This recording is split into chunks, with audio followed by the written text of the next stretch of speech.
Hi folks, I'm Bill and welcome back to Bill's Bags. This video is a continuation of the video where I bought 3 bike pumps in total. I bought 2 mini bike pumps and then 1 standing bike pump where you pump up and down with your hand, and that one has a pressure gauge on it, which is why I've got it.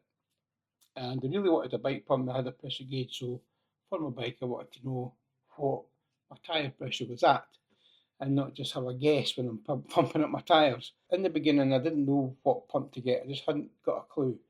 So I ended up buying 2 pumps, and then I thought, right, I'll choose between the two of them and send one back. And then it dawned on me that I really should just get one big pump with a gauge on it that can stand in my shed where the bike is. And whenever I need to pump the tyre up, I can just use that one, pump it up and down, and it's got the gauge. I can see what's going on. And then the plan was then to return the 2 mini pumps.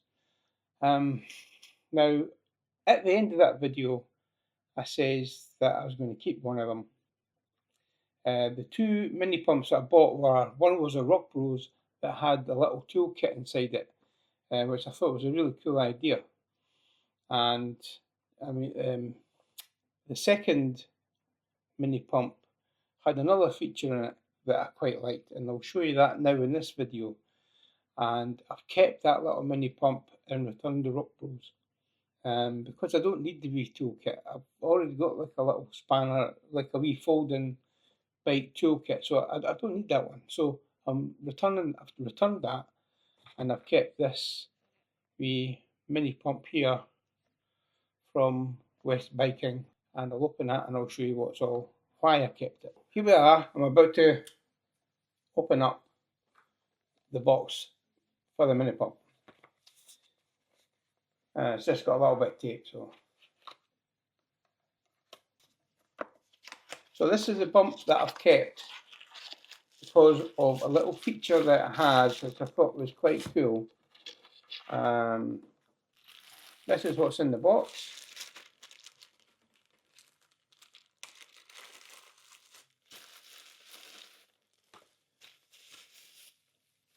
And it really is quite mini, actually. Now, the reason I decided to keep this bike pump was I can put it in, when I'm cycling, I can just put it in my bag, just sit it in there, and in case I need it for when I'm out and about somewhere and I feel that the tyres could do a little pump up, I can hopefully try and pump them up with that. And that's the only reason I'm keeping this. I don't have, if I get a puncture, I'm pretty much knackered because I don't have a repair kit or anything like that yet. It might be something I need to look into, or a spare tyre, or a spare engine tube. So anyway, I've only just started cycling again in, what's this, May, so 3 months, 3 months. And that's since 30 years ago. And when it comes to like valves and tyres and stuff like that, I've forgotten everything. Here is the adapter for holding it onto the bike. I would imagine they'd get screwed to the frame and so on like that. So I'll be taking that off because there's no way this is going on my bike because my frame's just an odd shape. But saying that, it probably could. I could probably connect that to my frame. But who knows? I'm not going to anyway. But that's it there. And that's it against my hand. So what I liked about this one, and now to start with, you've got the two apertures there, and one's for the, and I have to look at the boxes, I can't remember the name of them, the Schrader valve, and the Presta valve. Yeah, so that bottom one there's for the Presta valve, and that top one's there for the Schrader valve, which is your normal. That one's, if you've got a race bike, that's probably the kind of, or a road bike, that's the Presta valve, and then maybe like a mountain bike or something, BMX or something like that, or a commuting bike, it's probably this Schrader valve. Now it says here unlock and twist, so I've twisted it, and let's see what comes out. So there you go. Now this is the bit that I really like. This is why I wanted it. And I don't know about you, but for me personally, if I'm like pumping a bike tyre up, if I'm pumping a bike tyre up, I don't think I'm going to be able to keep this hand steady. So if this was fixed, and then you can actually just keep it fixed, put it straight onto the thingy and pump away. But if you're like doing this, right, and you can see this hand's moving as well. So if you're doing this, and that's fixed solid to the valve, I think it'll be rocking the bike as well. So what I liked about it was this little flexible tube. So when it's connected to the valve, and I'm like doing this, there's a wee bit give here, and I'm hoping that the bike will not be falling over with me trying to pump it up.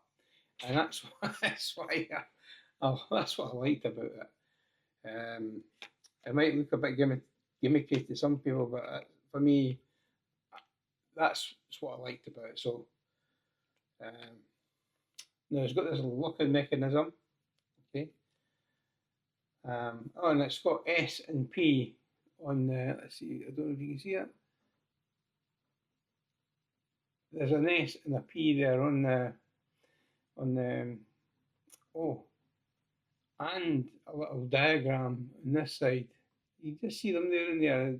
A wee picture of the type of valve and an S and P on the other side, just for the initials of the shredder and the prester, and a little picture of the shredder and the prester on that side, which is fantastic. So to put the valve on, you keep this little locking arm down like this flat, put it onto the valve and lock it on, and you can go pumping away.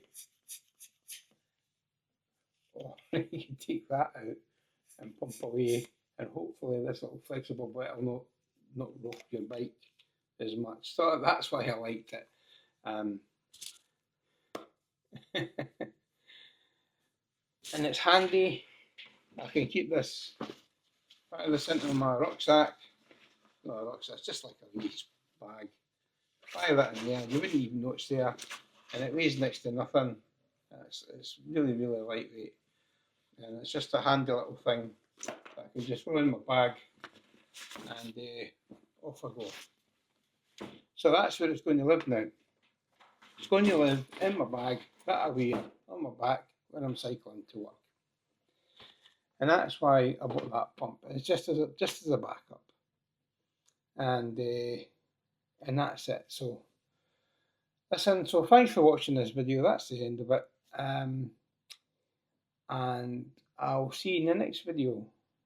And bye for now.